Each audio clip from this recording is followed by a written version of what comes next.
한동훈 장관 그 3대 과제 제가 이렇게 했는데 3대 과제 오늘 이제 그 윤재옥 원내대표가 이제 그 기자회견을 했죠. 하면서 이제 그 한동훈 장관을 추대하게 된 배경을 설명했습니다. 제가 보니 그 크게 한 3가지 정도로 정리할 수가 있을 것 같아요. 첫째는 이제 그 윤재옥 원내대표의 설명입니다. 한동훈 비대위원장을 추대한 이유는 첫째, 변화와 쇄신, 미래를 갈망하는 국민의 기대에 부합하고 당 혁신을 넘어서 국회 정치 전체 혁신을 주도할 수 있다. 이렇게 그 말했고요. 두 번째는 이제 그 당정 관계의 소통의 질을 높일 수 있다. 소통의 질을 높일 수 있다. 이렇게 말씀했고 마지막으로는 이제 그 청년층과 중도층의 공감대 충분히 외연 확장이 가능하다. 그래서 이제 그 많은 분들과 의견을 취합해서 한동훈 장관을 비대위원장으로 추대했다. 이렇게 설명했습니다. 저는 아주 시의적절한 설명이고 그다음에 그 정광석과처럼 속전속결로 일단 이제 오늘 이임식까지 진행됐습니다. 제가 봐도 첫째 한동훈 장관은 이제 그 바로 미래, 변화, 쇄신을 상징합니다. 정치 초년생이 아니에요. 현실 정치에 때는 안 묻었지만 정치 감각이나 정치력은 상당히 뛰어나다. 그래서 당의 혁신을 넘어서 정치판 전체를 뒤집어 놓을 수 있는 우리의 정치 개혁이 가능하다. 이렇게 그 봅니다. 제가 오늘 연합뉴스 오전에 하고요. 그 다음에 점심때 채널A까지 방송을 했는데 또 연합뉴스에 가서도 제가 바둑 이야기를 들었죠. 제가 이제 40년 바둑 뒀지만 부끄럽게 아직 상급이다. 근데 진짜 뛰어난 바둑 감각 신진서나 또는 이제 그 옛날에 이세돌, 뭐 이창호 이런 분들이 몇 달이면 몇 달 정도만 집중적으로 공부하면 이게 바로 프로가 되지 않냐. 한동훈 장관이 정말 정치 감각이나 정치 학습 능력이 뛰어나기 때문에 그리고 지금 2년 동안 장관이 정치 자리입니다. 이미 충분히 정치 학습을 했다. 아주 잘할 거다. 이렇게 제가 말을 했고요.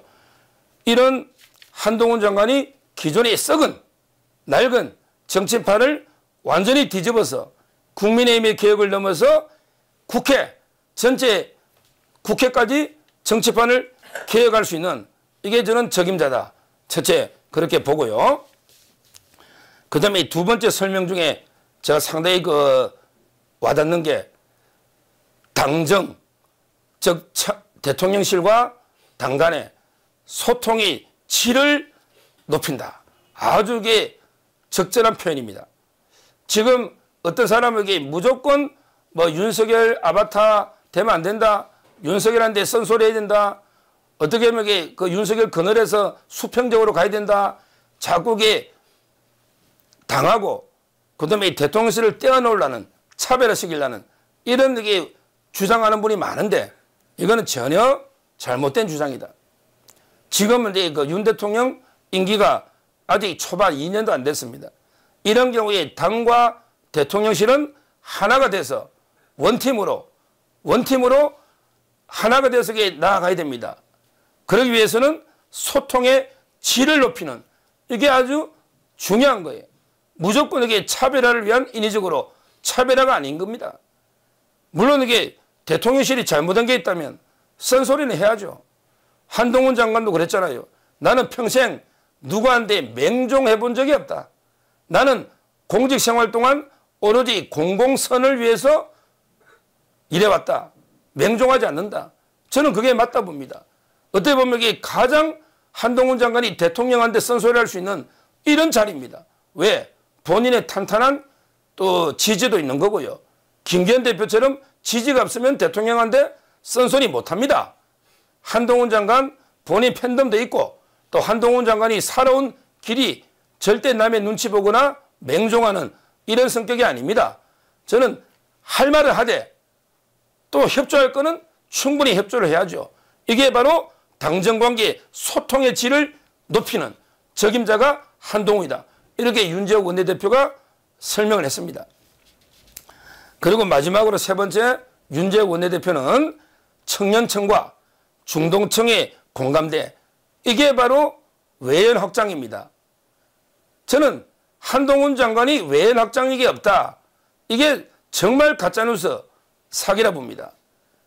정치는 결국 상대적으로 중도층을 누가 끌어들이냐, 이게 외연 확장이에요. 그러면 과연 이게 이재명입니까? 아니면 한동훈입니까?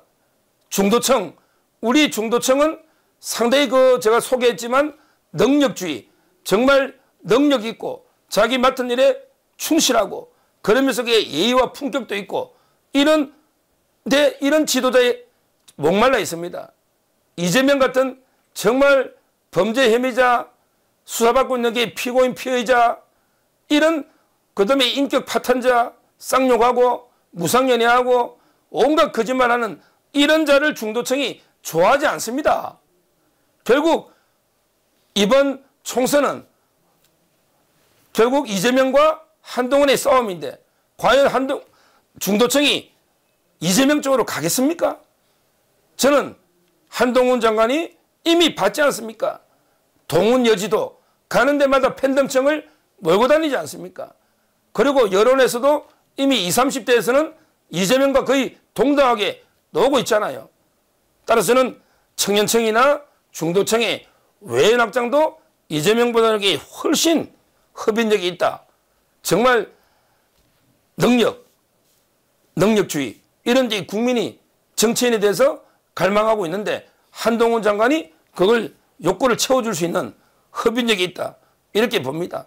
이런 데 그 세 가지 이유로 이번에 추대를 했고, 한동훈 장관도 독이든 성배지만, 독이든 성배죠. 손에 피를 묻혀야 될 엄청나게 한동훈 장관 개인으로서도 모험이고 어떻게 보면 이게 엄청난 희생입니다. 그럼에도 불구하고 이제 수락을 해서 아마 이제 활동을 26일 날 전국위원회가 개최되면 26일 날 정식으로 이제 당대표 비대위원장이 됩니다. 저는 한동훈 장관 앞에 세 가지 3대 과제가 있다는데, 뭐 특검법, 이거는 이제 가볍게 처리할 수 있죠. 특검법은요, 이거는 그냥 독소 조항을 제거해서 총선 이후에 하자. 김건희 특검법 총선 이후에 하자. 그리고 이게 말이 안 되는 독소 조항들이 많지 않냐. 이러면 이게 민주당 입장에서 총선 이후에 하면 아무 의미가 없잖아요. 총선 과정에 해서 날마다 브리핑 해가지고 쉬어야 되는데 총선 끝나버리면 아무 의미가 없잖아요. 그러면 저는 명분 있게 비껴갈 수 있는, 따라서 이거는 쉽게 해결할 수 있다, 이런 생각이 들고요. 두 가지만 더 말씀드리면, 이제 위원을 구성 잘해야 돼요. 아마 이제 비대위원장이 되면 9명의 위원회가 되면 위원들은 이제 8명 위원들을 또 모셔야 되겠죠. 제 개인적으로는 뭐 한동훈 장관이 방송을 볼지 안 볼지 모르지만 개인적으로는 이제 조금 조화를, 왜 한동훈 장관이 정치 신인이잖아요. 그러면 이제 정치를 조금 아는 사람들을 이게 영입해서 같이 이제 머리 맞대고 상의하면 어떨까? 조금 그렇다면 이게 저는 원희룡 이분도 이게 비대위원장이 거론됐지만 비대위원으로서 저는 훌륭하다. 같이 한 팀이 되는 거니까 뭐 계급이 높고 낮고 이게 중요한 게 아닙니다. 원희룡 장관도 이제 비대위원으로 영입할 수 있는 거고, 그리고 이제 나경원 의원 좋죠. 나경원 요즘 이게 상당히 바람이 불고 있습니다. 이런 이제 좀 정치 경험이 풍부한 이런 분들도 같이 쓰는 거예요.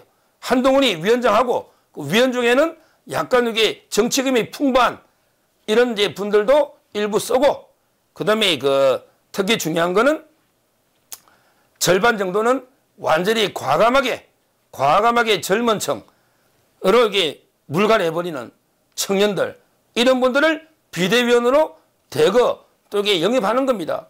결국 당이 젊어지고 청년 쪽으로 이게 다가가야 됩니다. 그래서 저는 너무 이게 기존의 커리어보다 진짜 이게 우리 20, 30대 청년들 중에 아주 괜찮은 분들 제가 많이 만나고 있습니다. 우리 자유파에 진짜 이준석이 같은 함에 있는 게 아닙니다. 어떻게 언론에서 이준석이 언론 플레이로 이름이 좀 떴을 뿐이지 실제 진짜 예의 바르고 능력 있고 정치 감각도 뛰어난 이런 이게 훌륭한 청년들이 많이 있습니다. 그런 분들 과감하게 비대위원으로 영입해서 노장청이 조화를 이룰 수 있도록 이런 이제 그 구성을 좀 해야 된다. 그래서 아마 제가 구체적 이름을 거론한 거는 이제 뭐 원희룡, 나경원 이런 분들은 이제 그 거론했지만 그 외에도 또 훌륭한 분들이 있으니까 어떻게 구성할지 정말 이게 첫 시험대가 아닌가 이런 생각이 듭니다. 그리고 이제 과제 중에 바로 이제 가장 이제 그 고심하고 제대로 해야 될 게 바로 이제 그 공관위원장, 공천관리위원장입니다. 오늘 제가 이제 그 채널A 방송을 하는데 갑자기 앵커가 속보가 모든 기자들한테 이제 그 속보가 온 거죠. 공관위원장으로 이제 인유한 위원장이 추대됐다. 근데 그 바로 몇 분 뒤에 이거는 오보다 이런 식으로 이제 그 해프닝으로 끝났지만 저는 인유한 위원장도 얼마든지 검토 대상이다 이렇게 봅니다. 왜냐하면 절차적으로 한동훈 비대위원장이 26일 날 정식으로 되어야만 한동훈 위원장이 공관위원장을 모시는 이게 정상적인 절차이기 때문에 미리 인유한 발표 이건 이제 절차적으로는 잘못됐지만 뭐 인유한 위원장도 얼마든지 저는 옛날에 농담인지 진담인지 내일 공관위원장 시켜달라 이런 적이 있었는데 실제 뭐 공관위원장이 된다면 사심 없이 혁신이 안 대로 가지 않을까 이런 데 생각이 들어요. 저는 한동훈 비대위원장이 되면 큰 방향의 한동훈의 큰 방향의 개혁은 인유한 혁신위가 이미 제시했다고 봅니다. 이게 큰 방향은 맞다고 봅니다. 인유한 혁신위가 뭐랬냐? 국회의원들의 특권을 전부에 포기해라 이랬잖아요. 이게 한동훈 장관이 못 받을 이유가 없죠. 모든 쓸데없는 완전히 과거 유물 국회의원들의 불필요한 특권들 다 내려놔라 포기해라. 이 방향은 저는 옳다 봐요. 그 다음에 인유한 혁신위에서 비례 절반을 청년으로 공천해라. 물론 내 수치의 딱 절반 이런 식으로 이렇게 딱 매달릴 필요는 없지만 큰 방향에서는 청년들 공천을 많이 해야죠. 많이 해야 됩니다. 물갈해야 됩니다. 이것도 방향 옳다 봐요. 그리고 혁신에서 가장 중요하게 우리 영남의 오랜 다선 기득권 의원들 불출마나 험지로 희생해라 이렇게 했지 않습니까? 이것도 저는 큰 방향에서는 맞다고 봅니다. 이런 혁신의 큰 방향이 맞다면 뭐 인유한 위원장도 공관위원장을 꼭 하지 마라 이런 건 아니에요. 뭐 제가 보기에 절차적인 문제는 있지만 인유한 위원장도 얼마든지 공관위원장 할 수 있는 거고 그리고 이제 더 또 이게 여론을 많이 수렴해서 아마 찾아보면 여러 진짜 이게 훌륭한 분들이 제야의 고수들이 많을 거로 저는 봅니다. 우리가 너무 이제 범위를 좁혀서 그렇지 저는 상당히 이 공관위원장, 공관위 구성이 제일 중요합니다. 왜냐하면 모든 역대 선거의 가장 선거 승패는 누가 어느 당이 공천을 잘했는가 여기에 따라서 좌우됐습니다. 저는 한동훈 장관이 정말 심사숙고해서 물론 이제 그동안 고민도 많이 했을 거예요. 제대로 공관위를 구성할 수 있도록 한동훈 장관이 정치력을 발휘해 줘야 된다. 이런 이제 그 생각이 들고요. 정말 한동훈 장관 상당히 그 개인적으로나 고심에 고심을 거듭하고 아마 이게 정말 잠 못 드는 엄청나게 고민을 했을 걸로 봅니다. 본인이 과연 이게 내가 지금 이게 독배를 지금 맛이 되는가 정말 골치 아픕니다. 어제 그 원로들 회의에서 이순신 장군에 비유했지 않습니까? 12척의 배밖에 없다. 지금 그런 심정일 거예요. 지금 국민의힘이 정말 어려운 상황 아닙니까? 자체 당 보고에서 서울에 6석, 그 다음에 경기도는 또 어떻습니까? 진짜 이게 어려운 이런 상황에 내가 맡아서 바로 꼬꾸라질 수도 있다. 여기서 정치 생명이 끝날 수도 있는 거예요. 정말 고심에 고심을 거듭했을 겁니다. 그러나 저는 충무공의 심정으로 한동훈 장관 나에게 신에게는 아직 12척의 배가 있습니다. 그 심정으로 수락했다 봅니다. 그게 바로 우리 그 유명한 울돌목 명랑해전 아닙니까? 저는 이번에 한동훈 장관이 오면 바로 이제 총선의 프레임이 확 바뀐다. 확 바뀐다. 이렇게 봅니다. 이제 윤석열 정권의 심판 이것만 가지고 총선할 게 아니고 과연 미래 권력은 한동훈이냐 아니면 이재명이냐 이걸 결정하는 총선이다. 총선이 국민의힘이 폭망하면 한동훈도 끝납니다. 끝납니다. 그 다음에 민주당이 패배하면 이재명은 바로 교도소 갈 수밖에 없는 죠. 패배하면 끝납니다. 따라서 두 명이 한동훈과 이재명 이분이 정치 생명을 걸고 벌이는 이런 완전히 근본일척의 승부 이런 승부로 판이 바뀌어버린 거예요. 이미 총선판이 바뀌어버린 거예요. 미래 권력으로. 그 점에서 저는 상당히 그 한동훈 장관 비대위원장 임명 자체로 이미 큰 의미가 있고 이제 그 우리 보수 자유우파 진영도 희망을 가지는 거예요. 희망. 그게 바로 한동훈 장관이 말한 새로운 길입니다. 그 루신의 고향의 앞부분에 희망이라는 것은 항상 이게 있다. 그러면서 이게 처음부터 길이라는 게 있은 게 아니고 한 사람이 달리다 보면 새로운 길이 되는 것이다. 이렇게 결파하고 있잖아요. 그 앞에 키워드는 희망입니다. 희망. 우리가 희망은 뭐 자만하거나 교만하거나 오만하거나 이거하고는 다릅니다. 그런 게 교만, 자만, 오만 이거는 버려야죠. 철저히 겸손해야 됩니다. 국민 앞에 숙여야 됩니다. 겸손해야 됩니다. 그러나 우리가 절망에 빠져서는 안 되는 거예요. 희망을 가져야 되는 거예요. 항상 승리할 수 있다. 이런 희망을 가지고 처절하게 혁신하고 자기부터 개혁하고 이렇게 선당우사로 한 명 한 명이 나가면 저는 반드시 총선에 승리할 수 있다. 이런 이제 그 확신을 가지고 있습니다. 한동훈 장관이 제대로 비대위원들도 구성하고 그다음에 이 공관위를 잘 구성해서 정말 국민의힘이 기적적으로 승리할 수 있도록 큰 역할을 할 거로 기대합니다.